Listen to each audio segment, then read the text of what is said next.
Buenas noches, mis hermanos, que la paz y el amor del Señor se derramen en abundancia en esta noche, para que el Señor abra nuestro entendimiento, nuestro corazón, nuestros oídos espirituales, para poder comprender y discernir esta nueva enseñanza sobre este seminario de la palabra de Dios, en este nuevo capítulo en los libros sapiensales. A diferencia de la mayoría de los libros del Antiguo Testamento, los libros sapienciales no relatan hechos concernientes a la historia de Israel. En vez de eso, sus dichos, sus cantos y poemas nos muestran cómo entender y lidiar con los problemas de la vida a través de los lentes de la fe. Este conjunto de libros comprende dos libros poéticos, Salmos y Cantar de los Cantares, y 5 que llamamos sapienciales, Job, Proverbios, Eclesiastés, Eclesiástico y Sabiduría. Reciben este nombre de sapienciales por el tema que desarrollan. Hablan de la sabiduría. Ahora bien, hablemos de los salmos. ¿Qué son los salmos?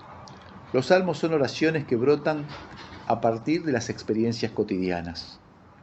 Un salmo es canción, es poesía, lamento, es una explosión de alegría, son llamaradas de esperanza, es diálogo, es alabanza.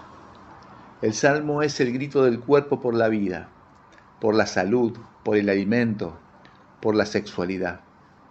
Cada salmo es una ventana a través de la cual podemos observar la realidad y la vivencia de las personas o de las comunidades. En la Biblia hay 150 salmos que nacieron a partir de la realidad cotidiana, de la experiencia de la vida gozada y sufrida. Expresan la fe del pueblo judío. Son una obra poética y por ello, para comprenderlos debemos seguir las leyes de la literatura y de la poesía. Son ante todo oración, pero también expresan las inquietudes, los desafíos y la búsqueda de nuevos caminos para el pueblo. Los salmos son gritos de los pobres y de los sufrientes. En los salmos se preserva y se celebra el rostro de un Dios cercano, aliado y solidario con todos los desvalidos de la tierra. Procuran responder a la pregunta de cuál es el sentido de la vida y apuntan cómo el pueblo encontró respuestas para el sentido de su historia personal y comunitaria, que al mismo tiempo cómo el Dios de la vida se hizo presente en esta caminata. Son una expresión de la interiorización de las relaciones con Dios. En la Biblia muchos salmos surgirán de la experiencia del sufrimiento individual o colectivo, y en las situaciones de angustia y desespero. La persona fiel encuentra consuelo en Dios, se siente acogido y sus fuerzas son restituidas. Son fuente de resistencia y de esperanza. Orar con los salmos es pisar en la tierra sagrada de muchos hombres y mujeres, y juntamente con ellos dialogar con Dios. La práctica de rezar los salmos era común entre los judíos. Jesús rezó con ellos. Jesús nació y creció en un ambiente impregnado por estas oraciones. Fue en la escuela de la vida diaria de la sinagoga, del templo, que él aprendió a rezarlos. Todavía hoy las comunidades judías y cristianas continúan rezando y cantando los salmos. Rezar los salmos supone la espiritualidad de la alianza, de un Dios comprometido con su pueblo. Más que simplemente rezarlo, es fundamental que cada cristiano haga suyo el salmo. A tal grado se apropie de él, que al orar sean al mismo tiempo las palabras del salmista y las suyas propias, las que brotan de su boca y de su corazón. Estamos llamados a continuar rehaciendo nuestra alabanza con Dios, que camina con nosotros. Hablemos ahora del libro de Cantar de los Cantares. ¿Qué es el libro de Cantar de los Cantares? Son 8 capítulos de poesías de amor. Es una colección de poemas una expresión hebrea como la del Rey de Reyes. Es una manera hebrea de decir lo mejor de todo. Se dice que podría ser de Salomón el autor, pero conforme avanzan los poemas, podemos reconocer que la voz principal es la de una mujer llamada esposa. Y aunque también hay una voz masculina, no parece ser la de Salomón. El poema inicial nos presenta el tema básico de este libro, la voz de una mujer que se deleita en su hombre, un pastor. Uno de los temas básicos que unen estos poemas es el deseo de esta pareja de estar juntos. El poema resalta el poder y la intensidad de ese amor de esta pareja. El amor es una de las experiencias más trascendentes y misteriosas de la vida humana. Este libro dice que el amor es un regalo de Dios. A través de la historia hubo interpretaciones de este libro. En la traducción judío se leía como una alegoría, cada personaje como un símbolo. La mujer es Israel y el hombre es Dios, y su amor un símbolo del pacto entre Dios e Israel hecho en el monte Sinaí cuando fue entregada la Torá. En la traducción cristiana se trata del amor de Cristo por su pueblo, la Iglesia. Pablo en Efesios 5 nos habla que el amor del esposo cristiano por su esposa es un símbolo del amor de Cristo por la Iglesia. Al final del libro, la canción ofrece esperanza de que a pesar de que nuestras relaciones sean frecuentemente distorsionadas por el egoísmo y las miserias humanas, el amor es un regalo trascendente. Es el regalo de Dios. Hablemos ahora del libro de Job. Libro ambientado en Uz, lejos de Israel. Y el personaje Job ni siquiera es israelita. El libro se centra en el diálogo de Job y 4 compañeros llamados los amigos. Job es un hombre recto e intachable, que honra a Dios, y se nos presenta como la escena de un juicio. Dios presenta a Job como un hombre justo, y luego el acusador Satanás reta la política de Dios. Él dice que la única razón por la que Job obedece a Dios es porque lo bendice con prosperidad, y le dice que deje que Job sufra y verás que tan justo no es en realidad. Y Dios accede al sufrimiento de Job. Los amigos de este, Elifaz, el Tamanita, Bildad, el Suaita, y Sofar, el Namatita, intentan proveerle sabiduría y consejo de cómo debe verse la justicia de Dios en el mundo. Cada cosa que sucede debe operar de acuerdo al principio estricto de la justicia. Así que si eres una persona buena y sabia y honras a Dios, te sucederán cosas buenas. Pero si eres malvado, te sucederán cosas malas y Dios te castigará. Ahora el argumento de Job es que él es inocente, así que su sufrimiento no es un castigo divino. Entonces Job acusa a Dios de que no está gobernando el mundo en base a su justicia, o peor aún, que Dios es injusto. Sus amigos están en desacuerdo con él. Ellos dicen que Dios sí es justo. Creen que Job hizo algo malo, que implicó el castigo de Dios. Y Job protesta y se enoja con sus amigos y lleva su caso directamente a Dios. Entra en la disyuntiva de la justicia o de la injusticia de Dios. Le pide a Dios explicaciones y se le aparece un amigo sorpresa, Eliú, el Busita, quien llega a una conclusión, que él está penando por el pecado de sus antepasados. Dios podría estar infringiendo sufrimiento como una advertencia para ayudar a las personas a evitar el pecado en el futuro. O Dios podría permitir el sufrimiento para forjar el carácter de Job, o para enseñarle lecciones valiosas a las personas. Eliú está seguro que Job se equivoca de acusar a Dios. Dios se aparece en un torbellino y le responde a Job personalmente. Dios lo lleva a un tour virtual del universo, donde él fue creador, y empieza a entrar en detalles describiendo hábitos de pastoreo de las cabras en la montaña, de cómo los ciervos dan a luz, o alimentación de los leones o los burros. ¿Y cuál es el punto de todo esto? Dios muestra el universo como algo vasto y complejo, y Dios tiene sus ojos siempre sobre cada detalle. Y Job tiene una mirada mucho más limitada que la de Dios misma. Así que lo que parece injusticia divina debe ser visto desde una órbita infinitamente mayor. De hecho, Job no está en la posición de hacerle acusaciones a Dios, a lo que Dios le pregunta a Job si le gustaría administrar por un día cada detalle del mundo, teniendo en cuenta que aplicar la justicia en este mundo, como el nuestro, es extremadamente complejo. Aparecen dos criaturas, Behemoth y Leviatán, descrito por Dios. Son descripciones poéticas que parecen ser un hipopótamo y un cocodrilo. No son criaturas malvadas, pero tampoco son muy seguras.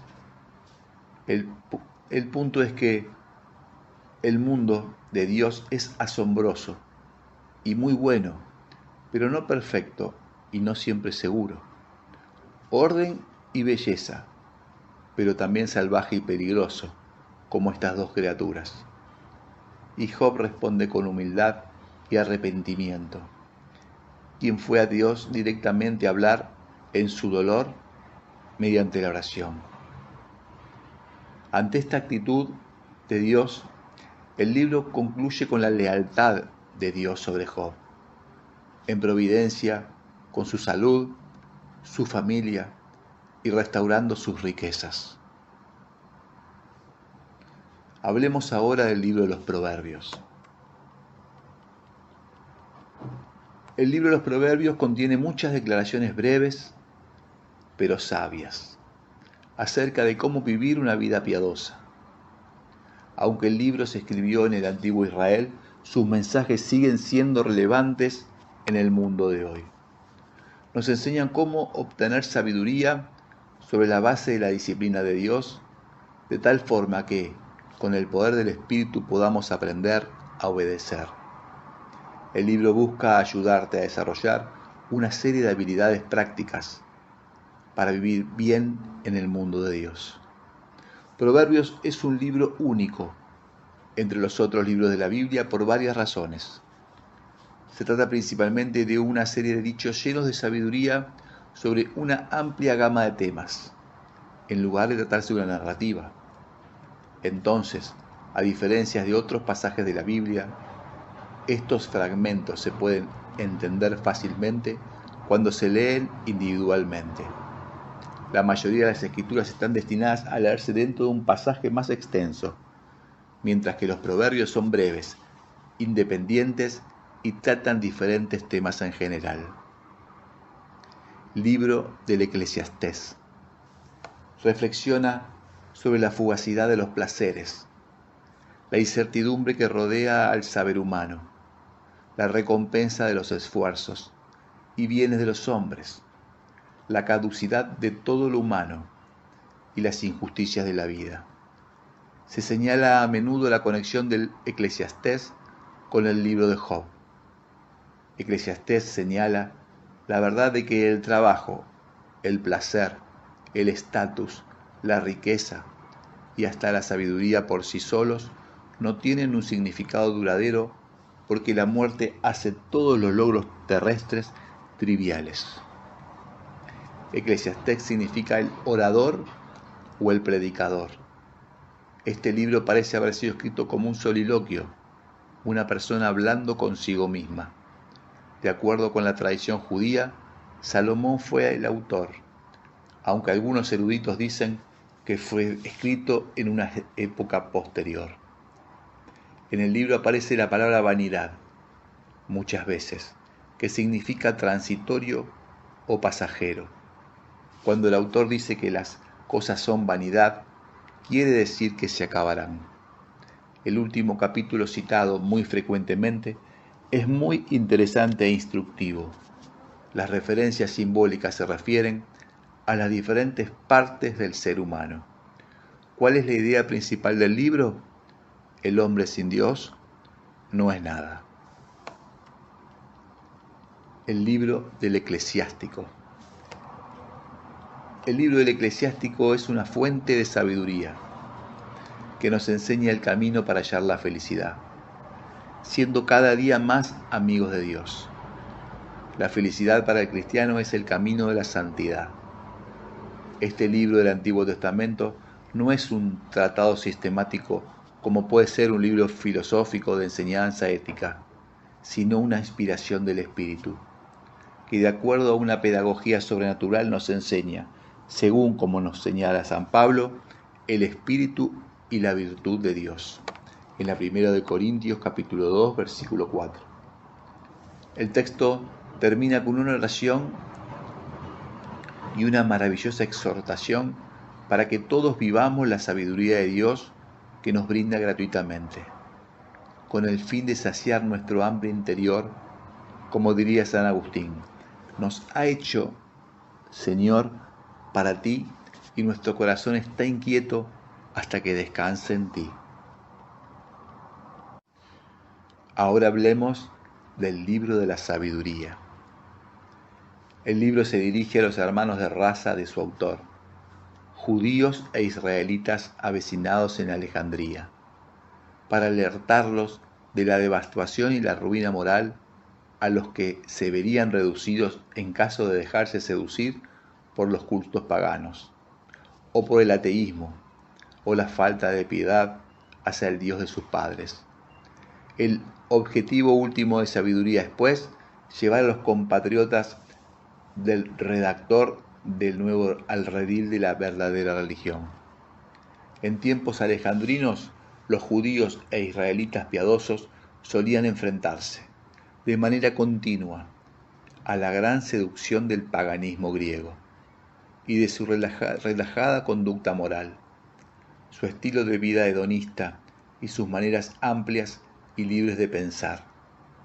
El autor del libro considera aberrante todo y constantemente lanza mordaces invectivas contra los griegos y sus formas de vida. Trata de crear polémicas y de compartir prosélitos para su causa, sin desdeñar siquiera a los griegos que quieren convertirse. Si puede conseguir simpatizantes entre los impíos y convertirlos al culto de Yahvé, Dios de los israelitas, pues considerará que su tarea se cumple de esta forma.